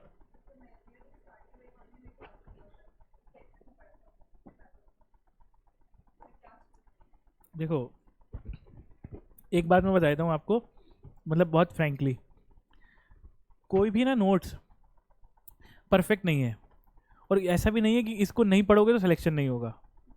ये बात मन जहन में उतार लो अपने। अगर आपको कोई बुक समझ में आ रही है तो ठीक है, नहीं आ रही तो उसका सब्स्टिट्यूट ढूंढो। ठीक है, बुक्स हमारे लिए बनी है जिससे हम समझ पाएँ, बुक्स के लिए नहीं बनी है कि हम बुक को समझेंगे, उस लेवल पे आना है। समझ रहे हो? जैसे द हिंदू है, मुझे नहीं अच्छा लगता, तो सब लोग पढ़ रहे हैं तो पढ़ते रहो, मैं क्या करूँ? मुझे नहीं अच्छा लगता उसकी लैंग्वेज, जिस तरीके से लिखते हैं, जिस तरीके से वो क्रिटिकल रहता है गवर्नमेंट के, I don't like that, I am following different newspaper. ठीक है, तो ऐसे ही है आपका रमेश सिंह का, बड़ी तो है बट इतनी ज़्यादा इन्फॉर्मेशन ओवरलोड नहीं है उसमें। आपने 10th के बाद नहीं पढ़ी है तो आप उसको पढ़ोगी तो आपको चीज़ें आसानी से समझ में आएंगी। If you follow different institutes notes then it become difficult for you, क्योंकि मतलब बहुत क्रिस्प लैंग्वेज है, तुमने भी पढ़ी होगी वो, मैंने नहीं फॉलो किया उसको। बट हाँ, जो लोग बोलते हैं वो कहते हैं ठीक है, बट अगेन पहले चीज़ समझनी है, उसके बाद चीज़ों को रिटेन करना है ना। पहले समझो, आपके कोचिंग में भी होगा इकोनॉमिक्स, तो पहले समझो इकोनॉमी को, फिर पढ़ो उसको। हम्म, कौन सी है? कौन सी है? हाँ। हाँ यार देखो, एक बात सुनो, सिंपल सी बात सुनते हैं। कितनी एज क्या है आपकी? 20 एज है ना। साल भर में आप कितनी किताबें पढ़ती होगी कॉलेज की? अगर फियर ऑफ मिसिंग आउट हो रहा है कि ये नहीं पढ़ेंगे तो क्या हो जाएगा, तो एक दिन से ज़्यादा की कोई एनसीईआरटी नहीं है। कितने पेजों की एनसीईआरटी होती है? 60-70 पेजों की, है ना। उसमें से 15-20 पेज फालतू होते हैं, फिर डायग्राम होते हैं, तो 50 पेजों के लिए इतना सोचना नहीं होता है। पढ़ डालो, अच्छी लग रही है तो पढ़ मतलब याद कर लो, नोट्स बना लो, नहीं अच्छी लग रही है तो क्या हो गया, 5 घंटे वेस्ट हो गए, और क्या हुआ। मतलब उसको बहुत ज़्यादा सोचना नहीं है। ये बात आप मतलब एटीट्यूड में रख लो कि मतलब जैसे योजना है या फिर कुरुक्षेत्र मैगजीन है, तो लोग सोचते पढ़नी है नहीं पढ़नी। अरे एक मैगजीन पढ़ के देख लो, अच्छी लग रही है तो फॉलो करते रहना पूरे साल, नहीं अच्छी लग रही तो मत पढ़ो। जैसे मैं अपने कॉलेज के दिनों में योजना पढ़ता था, फिर क्या करता था मैं, जो उसका जो इंडेक्स पेज आता है, फर्स्ट पेज में ना उसमें पूरी कहानी लिखी होती है, एडिटर डेस्क, पढ़ी है किसी ने योजना? तो वो पेज फाड़ लेता था बस मैं। 70-80 पेजों की मैगजीन हो गई, वो पेज अलग हो गया, मैंने कि ठीक है यही तो बात बोली होगी इसमें दूसरे दूसरे तरीके से डिटेल में, तो डेट इज इट, आप ऐसे पढ़ लो, so you have to be smart in preparing things, you can't rely on the entire things, मतलब सबके लिए पढ़ने का टाइम नहीं है ना। हाँ जी, और कोई?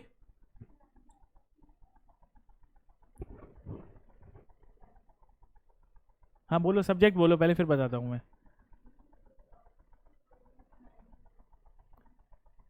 आपका बैकग्राउंड क्या है एजुकेशनल? जी तो अच्छा है, चलो कोई बात नहीं। देखो 11th-12th की तो आपको पढ़नी चाहिए, this is a recommendary thing. But अगर जैसे आप 11th की एनसीईआरटी पढ़ रहे हो, लेट्स से हिस्ट्री की, है ना, और हिस्ट्री समझ में नहीं आ रही 11th क्लास से, तो नीचे जाओ क्लास में, 9th पे जाओ पहले। 9th भी लग रहा है कि यार थोड़ी चीज़ मिसिंग है, I need to have a good flair of history, 6 पे चले जाओ। किसी को फ़र्क नहीं पड़ता है जब आप सेलेक्ट हो जाते हो कि 6th क्लास की एनसीईआरटी से शुरू किया है, शर्माना नहीं होता है, समझिए। और अब खुद सोचो, आपने कॉमर्स में ग्रेजुएशन किया है ना, सोशलॉजी ऑप्शनल लेके बैठो, तैयारी करो यूपीएससी की, और 6th क्लास की एनसीईआरटी लिखी है 6th क्लास के बच्चे के हिसाब से, तो कितना टाइम लगेगा आपको उसको पढ़ने में? कम लगेगा ना टाइम। तो इतना वो मतलब वो नहीं होना चाहिए कि यार उसको पढ़ेंगे नहीं होगा तो क्या होगा। 11th-12th will suffice, despite that if you feel कि अब मेरी नीड है तो पढ़ लो। जैसे सोसाइटी है जीएस मेंस में, है ना, तो मैंने 11th-12th की सोशोलॉजी की भी किताब पढ़ी थी, पर समझ में कुछ नहीं आया मेरे को, कुछ रिलेवेंट भी नहीं है, अननेसेसरी रिलेवेंट किताब है वो, पर मैंने पढ़ ली। मैंने चलो ठीक है, कुछ वो नहीं लगना चाहिए ना कि सोसाइटी में 2 नंबर ज़्यादा आ जाते हैं अगर ये पढ़ लेते तो, नहीं पढ़ते तो, वो वाली बात है। तो आप पढ़ लीजिए। बट ये जो है इकॉनमी की है, इकॉनमी की नहीं पढ़नी है, 11th-12th पढ़ लो, डन। और 12th में भी माइक्रो नहीं पढ़नी है, सिलेबस देखो, क्वेश्चंस देखो, और क्वेश्चंस किस तरीके से है, then only read NCERTs. Micro पढ़ के क्या करोगे, है ना, माइक्रो नहीं पढ़नी, मैक्रो पढ़ो, और आप अपने इंडियन इकोनॉमिक डेवलपमेंट पढ़ लो 11th क्लास वाली। ज्योग्राफी की सारी पढ़ सकते हो, क्योंकि ज्योग्राफी में 10-20 प्लेसेस का नाम ज़्यादा पता चल जाएगा, पढ़ लो। बाकी 9 से 12th विल सफाइस, ठीक है। साइंस की आई वुड से देखो यार, साइंस में ना अप्लाइड क्वेश्चन आते हैं, टेक्नोलॉजी वाले, robotics, nano technology, biotechnology, space science. So if you want to follow that, मतलब अगर वो समझ में आ जाता है तो पढ़ लो। बहुत ज़्यादा नीड लग रही है कि मतलब पता होना चाहिए भाई एसिड बेस सॉल्ट में क्या फ़र्क होता है, या फिर इलेक्ट्रिसिटी कैसे मूव करती है, फ्लेमिंग्स के लॉस क्या हैं, तो पढ़ लो। बहुत ज़्यादा ज़रूरत नहीं है एनसीईआरटीज की साइंस में, ठीक है। ठीक है, और बताइए,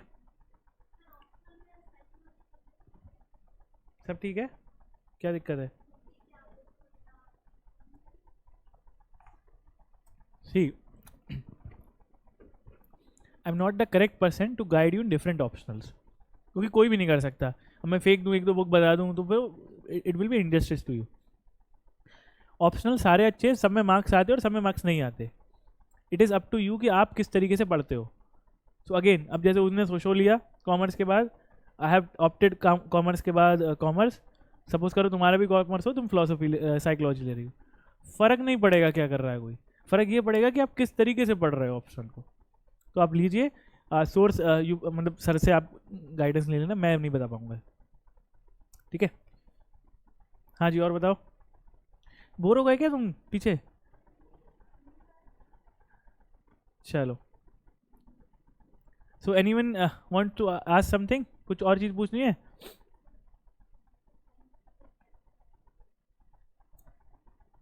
अभी क्या है रूटीन आपका? कुछ नहीं है रूटीन, तो फुल टाइम पढ़ रही हैं आप? अभी क्या चल रहा है, कितने आवर्स पढ़ती है, कैसा कैसा रूटीन है आपका?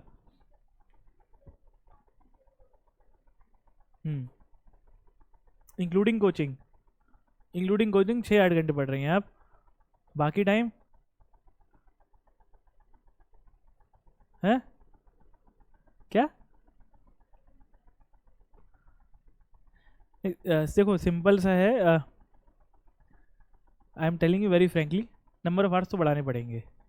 कोचिंग में 3 घंटे पढ़ रहे हो तो थोड़ा सा सेल्फ स्टडी भी करनी पड़ेगी कोचिंग की, फिर थोड़ा अपना टाइम न्यूज़पेपर को भी देना पड़ेगा, 5 घंटे तो ऐसे ही लग जाएंगे, 5-6 घंटे। उसके बाद 2-3 घंटे कुछ और सेल्फ स्टडी करो, तो 8 घंटे तो पढ़ो ना कम से कम, अगर फुल टाइम ही पढ़ रहे हो तो। यार एक बार बताऊँ, मैं पहले तुम्हें एक बहुत अच्छी एडवाइस देता हूँ। See I am a commerce graduate, तो I will give you very professional advice. When you are studying ना, तो स्टडी वेरी प्रोफेशनली, सपोज करो तुम्हें पढ़ने के पैसे मिल रहे हैं, तो तुम ये नहीं सोचो कि हाफ डे लेके भाग जाएं, आज पैसे कट जाएंगे आपके. So study professionally 8 to 10 hours. It's your duty to study because you are being paid for it. Who is paying for you? Who is funding you? समझ रहे हो? अगर सेल्फ फंडेड हो तो सेल्फ फंडेड हो, नहीं तो मम्मी पापा आपको पे कर रहे हैं, then you have to give justice to that. So अब आप वही सोच रहे हो कि पार्ट टाइम काम कर रहे हो, फिर अगर 4-6 घंटे पढ़ रहे हो तो are you getting it? So you have to acknowledge this fact. एक सेकंड को, अभी पूरे टाइम पढ़ रहे हो तो ये सोचो कि पढ़ने के अलावा कर क्या रहे हो. If you are doing something else then you are wasting time, है ना? वो पता है आपको, जो होता है, जो मतलब काम करने के बाद पार्ट टाइम काम करते हैं, तो वो नहीं करना है. पढ़ रहे हो तो ढंग से पढ़ लो पहले, उसके बाद सारी चीज़ें करनी है. And with regarding to your time management, I would advise you make a routine. Make a routine and strictly follow that. I am not that sort of person who will recommend you कि 5 बजे उठो और पढ़ने लग जाओ. इससे कोई फ़र्क नहीं पड़ता 5 बजे उठो या 5 बजे सो, बस पढ़ लो 8-10 घंटे, वो मैटर करता है ना यार? अभी तक भी ग्रेजुएशन तो करी है ना सबने. जो चीज़ तुम्हारे लिए काम करती हो तुम वो करो बस. अगर तुम सुबह उठने वाले हो तो सुबह उठो, शाम को लेट पढ़ने वाले हो तो वो करो. मेक श्योर कि you study for at least 8 to 10 hours. और ये नहीं रोज पढ़ना है, ब्रेक ले लो हफ्ते भर में, है ना? हफ्ते भर में ब्रेक ले लो, 10 दिन में ब्रेक ले लो. और रूटीन बनाओ कि 3 घंटे मेरे कोचिंग के हो गए, कोचिंग से पहले 2 घंटे पढ़ना है, कोचिंग के बाद 2 घंटे पढ़ना है, सोने से पहले 1-2 घंटे पढ़ना है, हो गए 10 घंटे. समझ गई? मतलब हो जाता है ऐसा, हमें लगता है कि 10 घंटे पढ़ने हैं, पर लगातार थोड़ी ना बैठ के पढ़ना है लाइब्रेरी में. अभी कोचिंग चल रही है तो 3 घंटे तो तुम्हारे वैसे ही हो गए, सुनने में जा रहे हैं, उसमें पढ़ कहाँ रहे हो? समझ रहे हो? सेल्फ स्टडी करना for 10 hours is a difficult task. वो बाद में करनी पड़ेगी अभी तुम्हें, once you are done with coaching. जब एग्जाम पास आएगा तो वो भी करनी पड़ेगी भाई. यार अगेन एग्जाम निकालना है ना, तो ये अगर पढ़ेगी तो तुम्हें ही पढ़ना पड़ेगा. सिंपल सा लॉजिक है. ठीक है? हाँ, क्या बोली थी आप?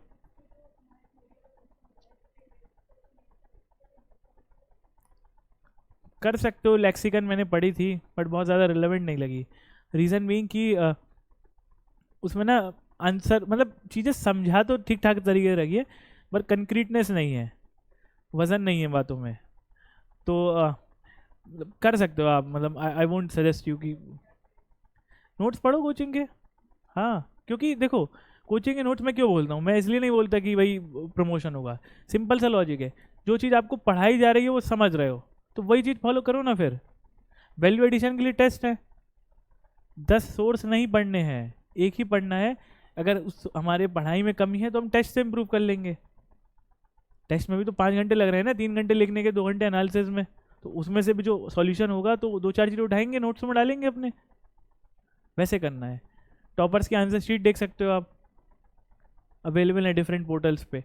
So you can watch, you can see those copies in transcript.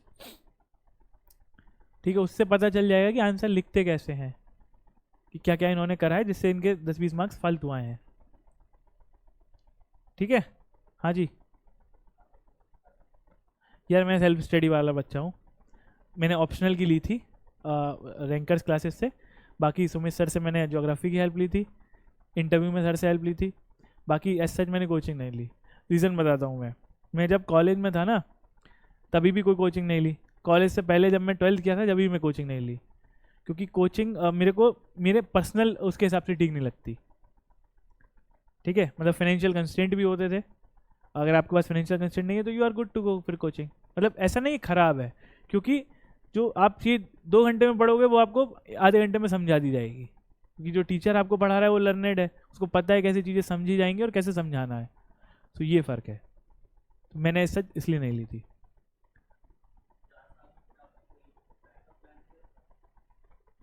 Backup as such तुम्हारा क्या है? क्या है बैकग्राउंड, क्या है, कहाँ से? चलो ठीक है यार. I would suggest you people कि it is good to have a backup plan B. मतलब है ना, plan B is always good. ऐसा कुछ नहीं है कि मतलब महान बनना है, या फिर किसी को दिखाना है कि हमारा प्लान भी नहीं है, सो इट इज़ गुड। एक दो अटैम्प्ट बाद, मतलब 2 अटैम्प्ट पूरी शिद्दत से दो, 3 अटैम्प्ट दे दो, उसके बाद you should always have in your back of your mind कि if not UPSC then I have to do something else. तो वो चीज़ हमेशा होनी चाहिए, और उसके बाद आप प्लान बी पे भी थोड़ा काम करते रहो, थोड़ा यूपीएससी भी करते रहो, क्योंकि 3 साल के बाद आपको बहुत ज़्यादा पढ़ने की ज़रूरत नहीं पड़ती है, आपने चीज़ें पढ़ ली हैं। पर मेरा नहीं था। रीज़न क्या था कि यार मैं मतलब फॉर्चुनेटली मुझे पता था कि मैं कुछ ना कुछ कर लूँगा ठीक ठाक, यहाँ नहीं होगा तो I will work in the private sector. That is why I have not made as such plan B कि मेरे को सीए करना है या एमबीए करना है, तो वो मेरा नहीं था इरादा। तो मैंने यही सोचा था कि अगर ये यूपीएससी नहीं होगा तो I will go in the work of consultancies है, lot of consultancies are there, so will work with them. ये था, मतलब ये तलाश ले होते हैं कि आपको आपका फिट कहाँ बैठ रहा है। If you are fit in the जो मतलब जैसे आप इंजीनियर हो, तो अगर आपको लग रहा है कि मैं फिर से उस लाइफ में जा सकता हूँ तो you can go ahead with that life. अगर आपको लग रहा है मुझे कोई और कैरियर ऑप्शनल तलाशना है तो आप वो कर सकते हो। अगर आप कोई और गवर्नमेंट एग्जाम देना चाहते हो तो आप वो दे सकते हो। ये बहुत अच्छा है कि दिक्कत थोड़ी ना है कोई। आपका स्टेट सर्विसेज का एग्ज़ाम होता होगा, कैसा रहता है, टफ आता है, मतलब सर एवरेज आता है ना। हाँ, स्टेट का एग्ज़ाम दे सकते हो आप, और कोई एग्ज़ाम दे सकते हो, डिफरेंट गवर्नमेंट ऑफ इंडिया के एग्ज़ाम्स हैं, डिफरेंट स्टेट्स के एग्ज़ाम है, तो आप वो दे दो। बट वो है कि एक बात याद रखना, ये मत सोच के रखना कि यूपीएससी कर रहे हो तो सब चीज़ हो जाएगी। देखो हर एग्ज़ाम में कुछ चीज़ें अलग होती है, तो स्टेट का एग्ज़ाम है तो थोड़ा सा अलग से पढ़ना पड़ेगा उसके लिए। ये नहीं सोचना है कि भाई हमने यूपीएससी की तैयारी करी है, पूरी ज्योग्राफी आती है, पर हरियाणा की ज्योग्राफी थोड़ी ना आती होगी तुम्हें, है ना। हरियाणा की हिस्ट्री थोड़ी ना पता है पूरी स्पेसिफिक, तुम्हें ब्रॉड हिस्ट्री पता है, तो वो चीज़ उसके लिए पढ़ लेना। अगर नीड लगती है तो पढ़ो, कोई दिक्कत नहीं है। हाँ जी।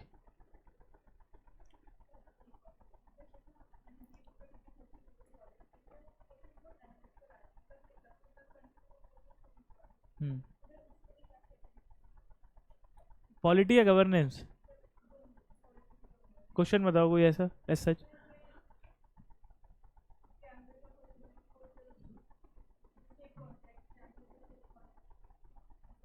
जैसे क्वेश्चन नहीं आया, हाँ ठीक है।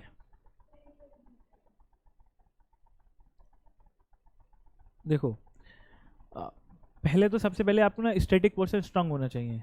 अगर पूछा गया लेट से preamble is a straight contract, मतलब ऐसा क्वेश्चन एब्रप्टली पूछा नहीं गया है, ना ही कोई क्वेश्चन बनता है, फिर भी चलो मैं बता देता हूँ, है ना। कुछ भी ऐसे ही ठीक है, चलो ऐसे ही कोई क्वेश्चन पूछ लिया। सो you must acknowledge this fact कि आपको प्रेम्बल के बारे में पता होना चाहिए। वो कहाँ से पता चलेगा, वो लक्ष्मीकांत से पता चलेगा, ये बात तो एस्टेब्लिश्ड है। दूसरी चीज़ है सबसे इंपॉर्टेंट कि क्वेश्चन को समझो। Preamble is a straight contract, what does it mean. हाँ हाँ वही है, ठीक है। तो जैसे अगर ये हो गया तो उसके बाद क्वेश्चन को पढ़ा, then you have to write simple सा फॉर्मेट, तो पता है ना, इंट्रोडक्शन बॉडी कंक्लूजन, पता है सबको। हाँ, क्या पता है बताना उसके बाद। कितनी कैसे लेके आती है बॉडी, बॉडी कितना पार्ट होता है।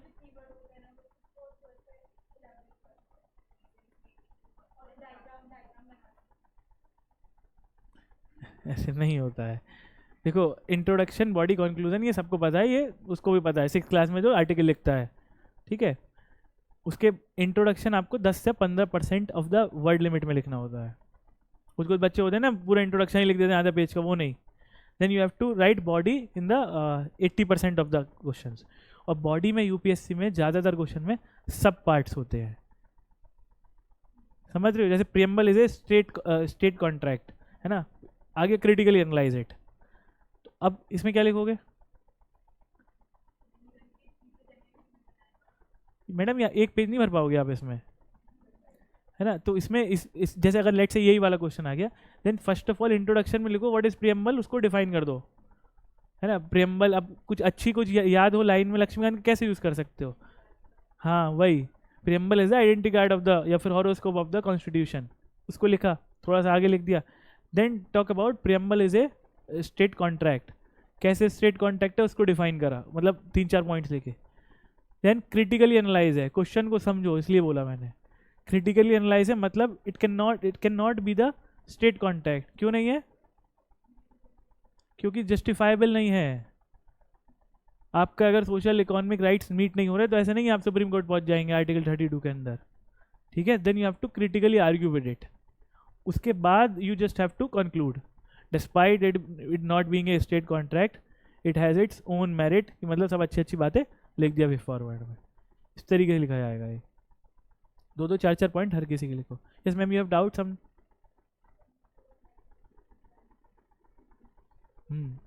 आपका क्या है मीडियम?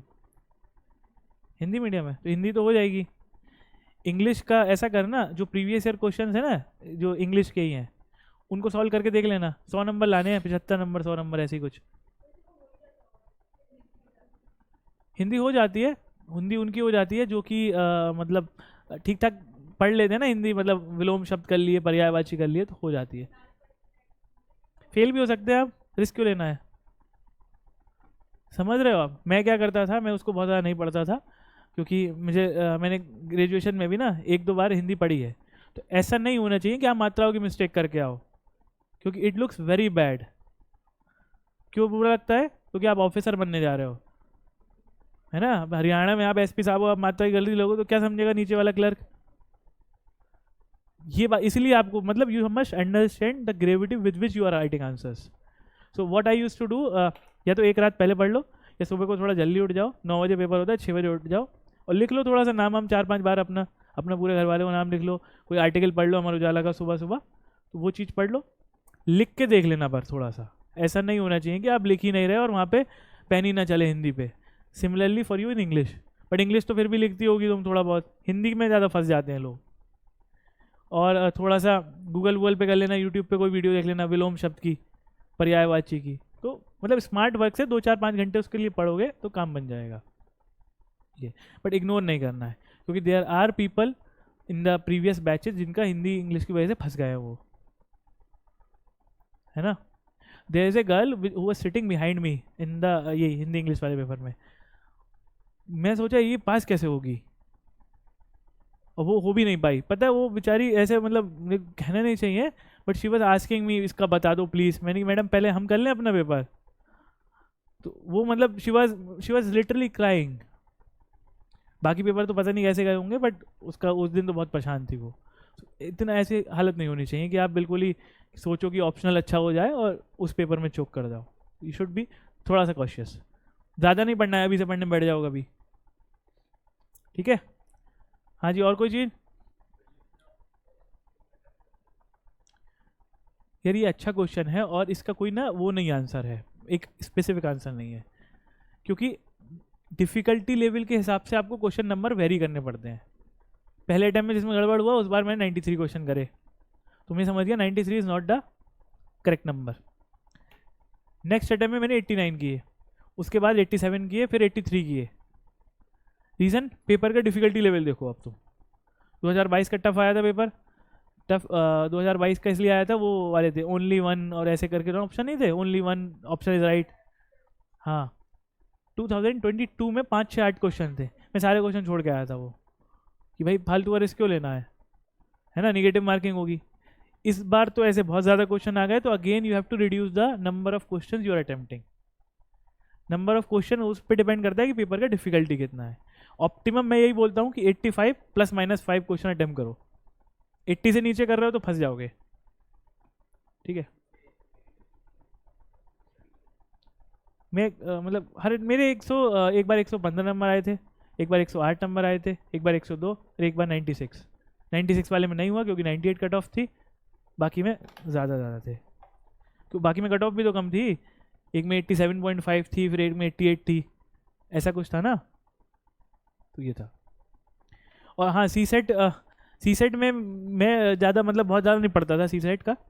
सी सेट में मैं कॉम्प्रिहेंशन कर लेता था ठीक ठाक, और रीजनिंग के क्वेश्चन में अच्छे से कर लेता था।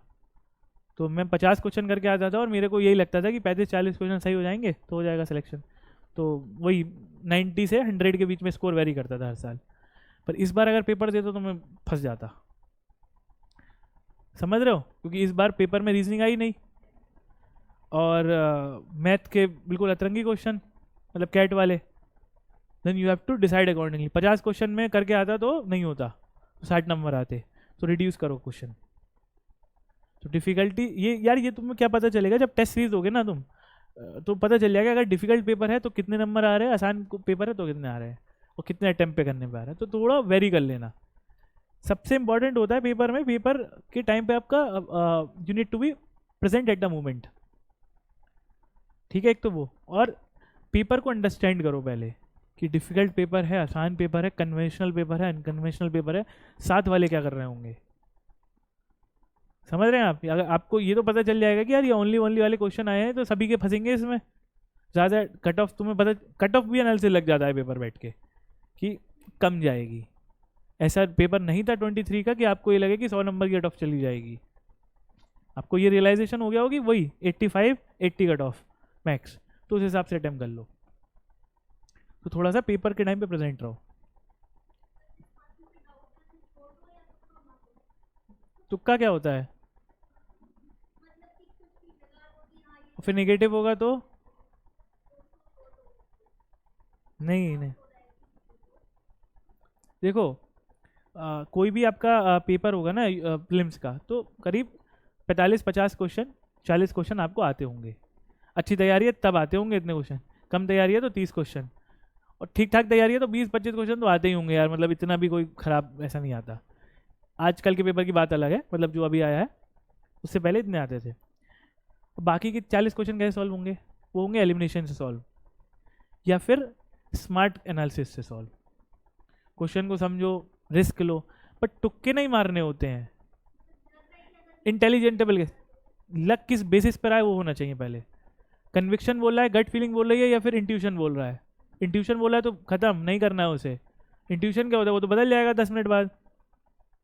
अगर जो क्वेश्चन आज अब आया है 25वां क्वेश्चन, अगर वो 35वां क्वेश्चन होता तो इंट्यूशन कुछ और बोल देता। इंट्यूशन पे नहीं जाना है, गट फीलिंग पे जाना है, या फिर आपको ये देखना है कि ये चीज़ मैंने पढ़ी है, रिकॉल नहीं कर पा रहे, ऐसा ऐसा हो सकता है। या फिर ये देखो कि फर्स्ट नहीं है ऑप्शन, फोर्थ नहीं है, इन दोनों में से ऑप्शन है, टिक लगा दो कोई भी एक। फिर इतना तो रिस्क लेना पड़ेगा, और रिस्क लेने की वजह से ही तो निगेटिव होते हैं। जो आते हैं क्वेश्चन उसमें कहाँ गलत होते हैं। अरे 40 क्वेश्चन जो आते हुए हैं उसमें तो 36 क्वेश्चन सही होंगे, 90% एक्यूरेसी। जो रिस्क ले रहे हो उसमें किसी की 50 है, किसी की 60 है, किसी की 40 है, और जिसकी 20 है वो बाहर है। ये आपको कैलकुलेट करना पड़ेगा जब टेस्ट सीरीज दे रहे हो कि क्या एक्यूरेसी चल रही है, ठीक है। हाँ जी, और बताइए कुछ। ठीक है, रैप अप करें या कुछ और पूछना है। चलो, अभी तो ट्रेनिंग होगी पहले लबासना में, मतलब अ, अभी पोस्ट एलोकेट नहीं हुई है, अभी नहीं हुई है, अच्छी मिल जाएगा। सर्विस एलोकेट नहीं हुई है अभी, पहले फाउंडेशनल ट्रेनिंग होगी, उससे पहले 10 दिन पहले आएगी सर्विसेज, पर अच्छी मिल जाएगी सर्विस। ठीक है, चलो, okay, thank you very much, it's been a good to discuss with you guys. चलिए, अच्छे से पढ़िए।